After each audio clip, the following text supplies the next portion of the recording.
तुम्ही पण त्यातल्या आहात का ज्यांना रोज काहीतरी नवीन भाजी खावीशी वाटते, तर ही काबुली चण्यांची भाजी फक्त तुमच्यासाठी. याला आपण छोले पण म्हणू शकतो, पण मी याच्यासोबत भटुरे केले नाही आहे, त्यामुळे मी काबुली चण्याची भाजीच म्हणेल.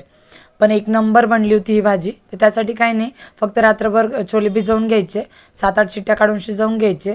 टोमॅटो, अद्रक, लसूण मिक्सरमध्ये बारीक करायचं आणि कांदा बारीक चिरून घ्यायचा. त्यानंतर कढईमध्ये तेल टाकायचं, जिरे टाकायचे, थोडीशी दालचिनी टाकायची. त्यानंतर चिरलेला कांदा, कढीपत्ता टाकून परतून घ्यायचं. तयार केलेली पेस्ट घालायची, कोरडे मसाले घालायचे आवडीनुसार आणि छोल्यामधलं पाणी काढून घ्यायचं आणि 2 मिनिटभर परतायचं. नंतर थोडंसं पत्तीचं पाणी तयार करायचं, म्हणजे चहा पावडरचं पाणी. याने भाजीला कलर पण छान होतो आणि मस्त लागते ही भाजी. तर आपली भाजी इथे रेडी झालेली आहे, म्हणजे फक्त आता उकळी काढून घ्यायची आपल्याला. 5 ते 10 मिनटं कट येऊ द्यायचं आहे. भाजी एकदम मस्त तयार झालेली आहे.